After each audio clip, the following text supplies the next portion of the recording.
Audio, kamera, and action. Assalamualaikum warahmatullahi wabarakatuh.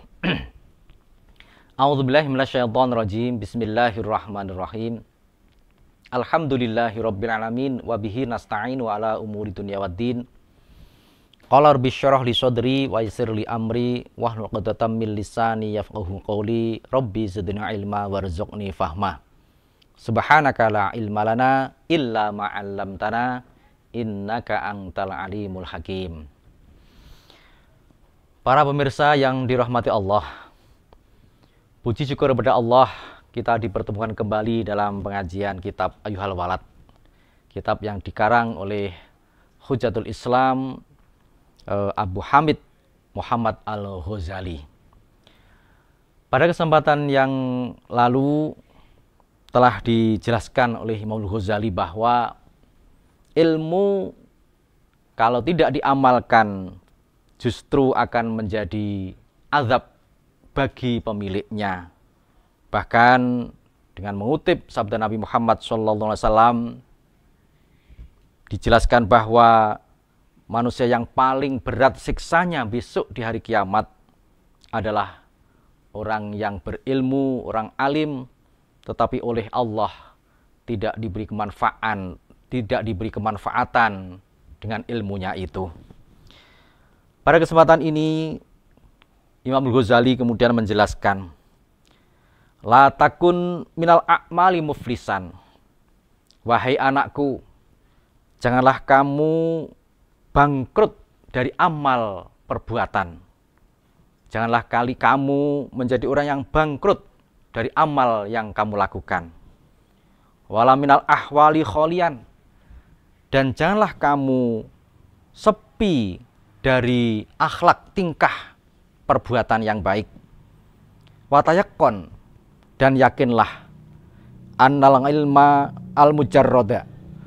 Sesungguhnya semata-mata ilmu la ya'khudhu bil yadi, tidak akan bisa menolong bagi pemiliknya, tidak akan bisa menjadi penolong bagi orang yang memiliki ilmu itu. Misaluhu, sebagai contoh adalah laukana ala rojulin, seandainya seseorang fi bariyatin, ada di hutan belantara, asyratu asyafin hindiyatin, dia dengan memegang 10 pedang Hindi yang sangat tajam, ma islahatin ukhra, beserta dengan senjata-senjata yang lain, wa kana rajulu, dan adalah orang itu syuja'an, seorang pemberani, wa ahla harbin, dan dia juga ahli perang. Fahamahu alhi asadun, kemudian dia diserang oleh seekor singa azimun yang besar, muhayyabun, dan juga menakutkan. Famadhannuka, maka bagaimana dugaanmu terhadap orang tadi? Hal tadfa'u aslihatu syarrohu anhu, apakah pedang dan berbagai senjata yang dimilikinya itu bisa menolak dari kejahatan singa besar yang menakutkan itu darinya, bila istikmaliha, tanpa menggunakannya, wadorbiha, dan tanpa memukulkannya. Wa minal maklum, dan tentu dapat dimengerti, annaha, sesungguhnya pedang dan juga berbagai peralatan atau berbagai senjata tadi itu, la tadfa'u, tidak bisa menolak dari sergapan singa yang sangat besar itu, illa bitahrik, kecuali dengan mengayunkannya, wadorbi, dan dengan memukulkannya kepada singa yang besar itu.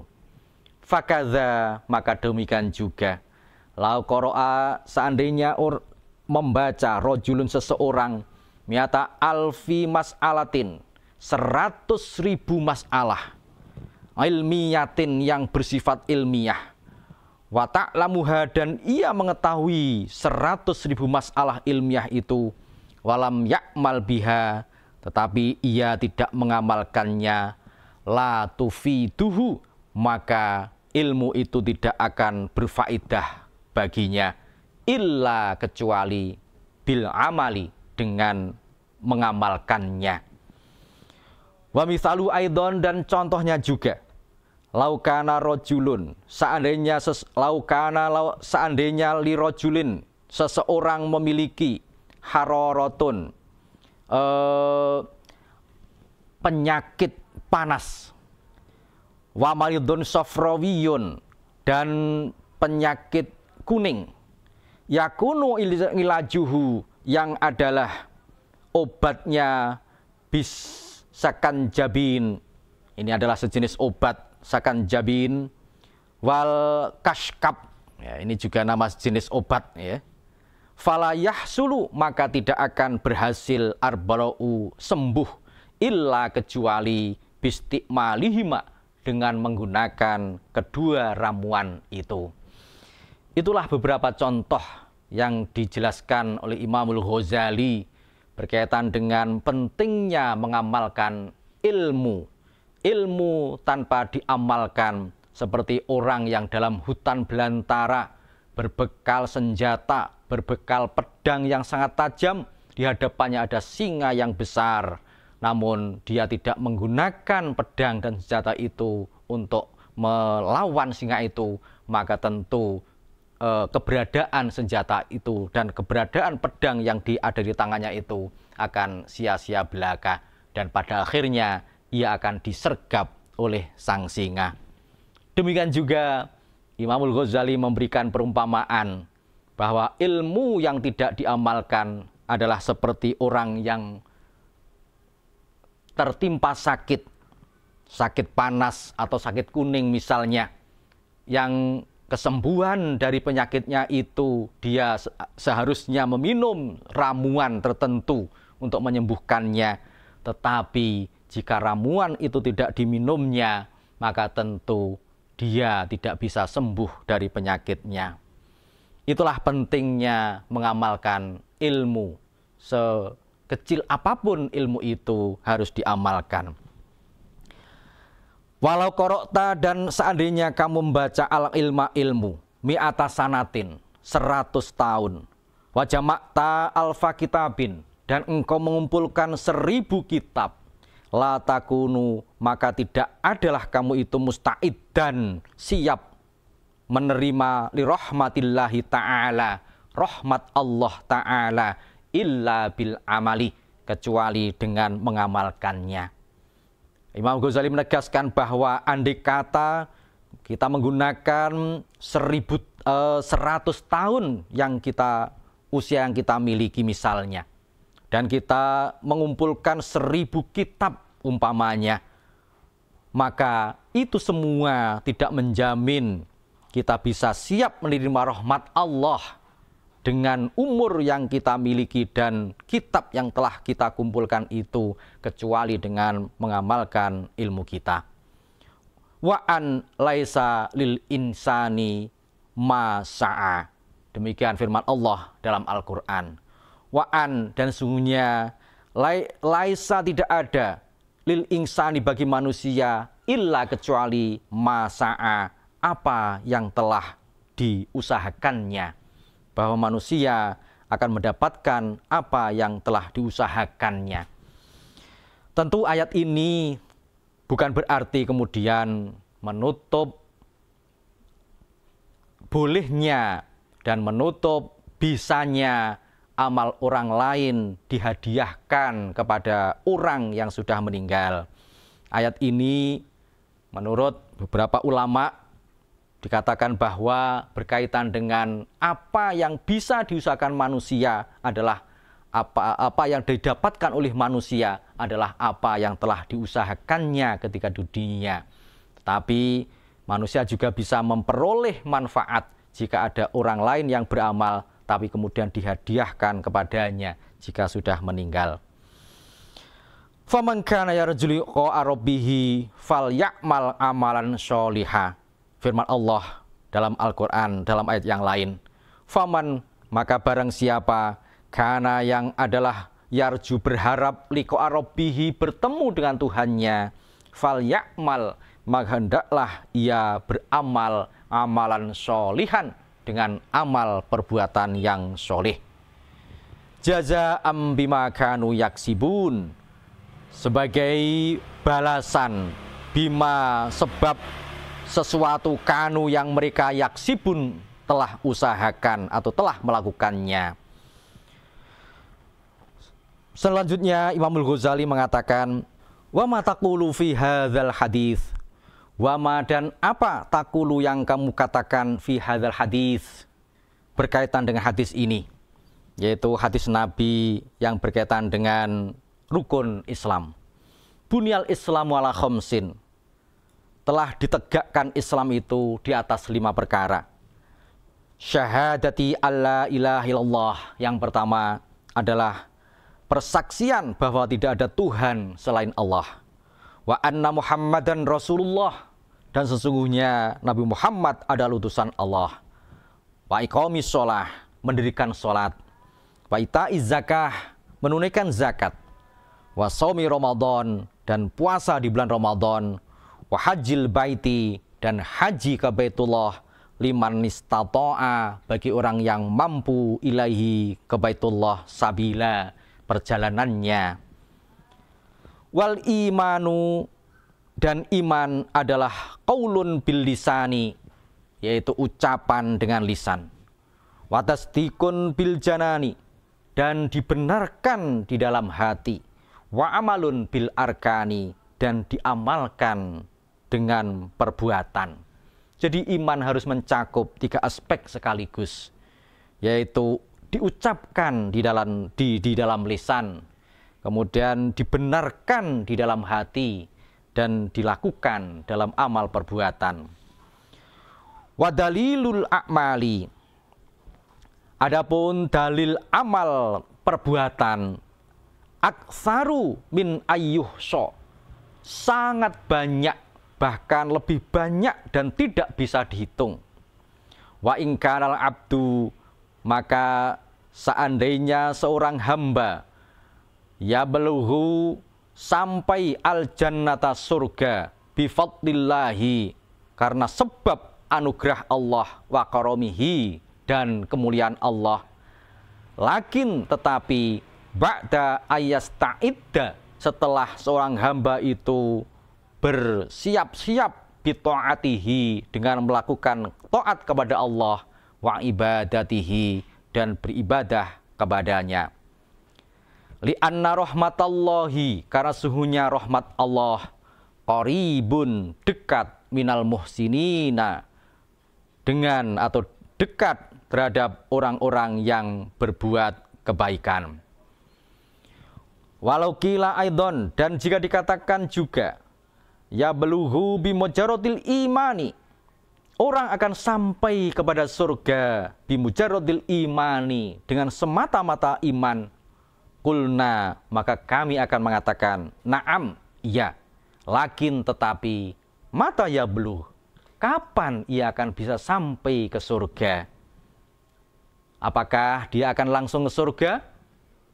Tentu itu semua kehendak Allah.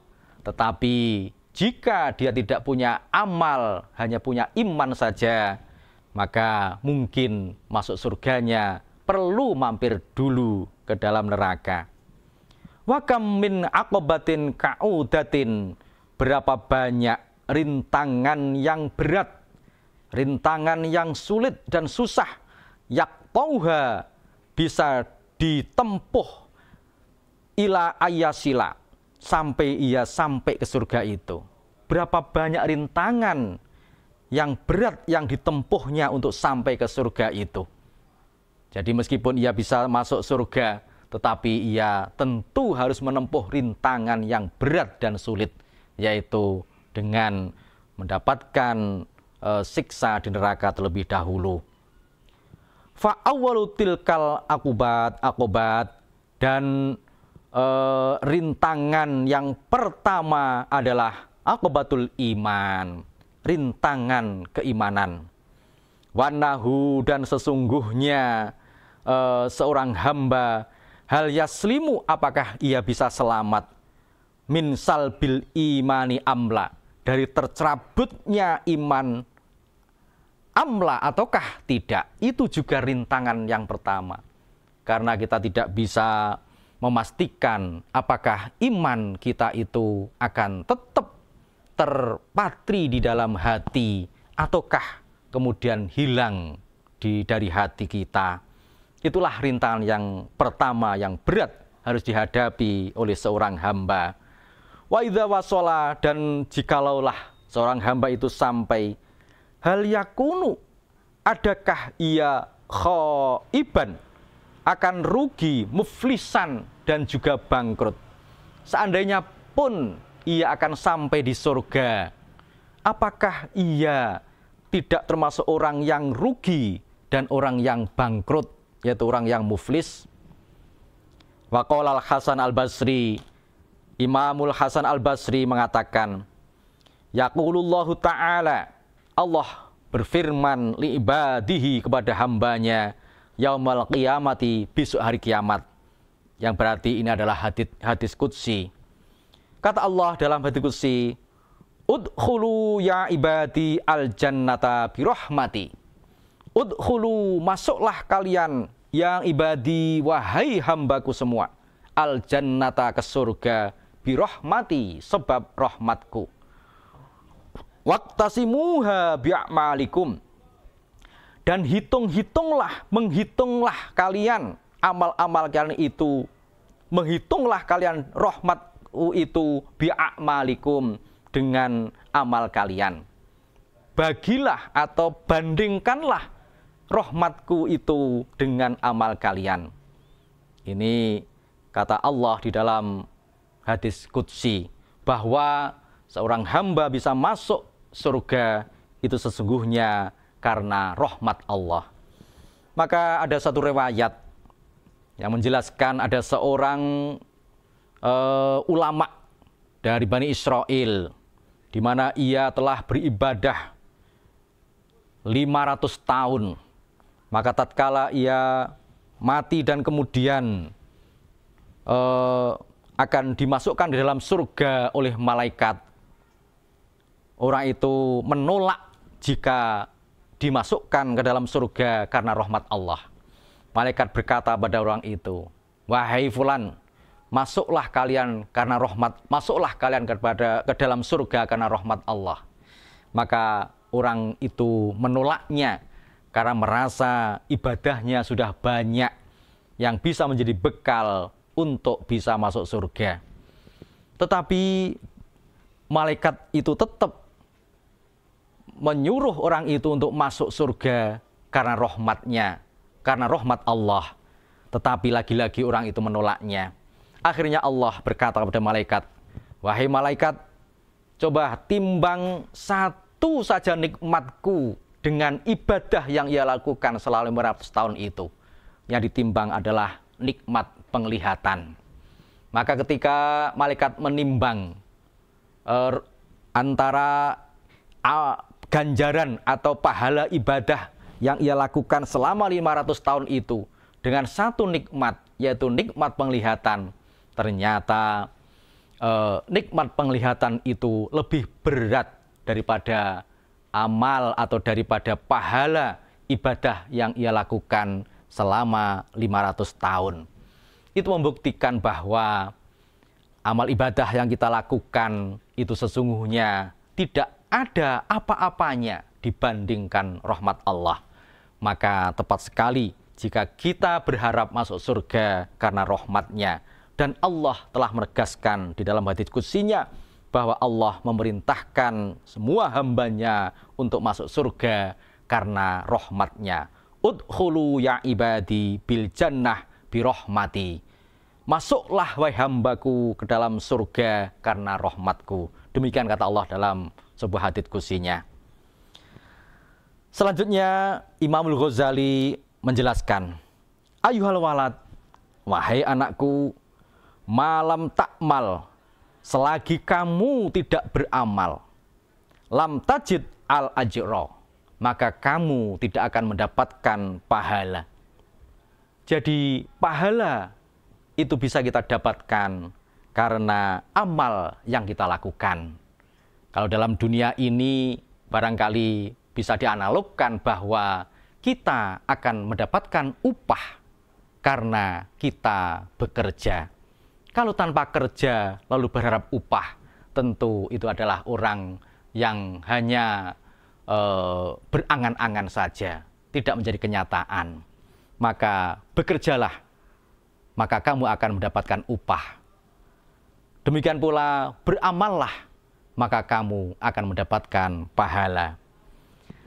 Oleh karena itu, para pemirsa yang dirahmati Allah, kita sebagai hamba Allah sudah seharusnya untuk menggunakan waktu yang diberikan Allah kepada kita dan juga mengamalkan ilmu yang telah diberikan Allah kepada kita dengan memperbanyak amal-amal ibadah, amal-amal ketaatan kepadanya, agar kita mendapatkan pahala, mendapatkan ganjaran dari Allah Subhanahu wa Ta'ala. Tetapi kita juga tidak boleh hanya bersandar pada amal yang kita lakukan, bersandar pada pahala yang kita dapatkan. Jikalau Allah memberikan pahala, lalu kemudian kita berharap masuk surganya. Tetapi kita harus berharap kepada Allah agar dengan amal yang kita lakukan, ibadah yang kita laksanakan, Allah memberikan rahmat kepada kita. Dan dengan begitu mudah-mudahan Allah memasukkan kita ke dalam surganya. Demikian para pemirsa yang dirahmati Allah, pengajian pada kesempatan ini mudah-mudahan bermanfaat. Dan saya akhiri, wassalamualaikum warahmatullahi wabarakatuh.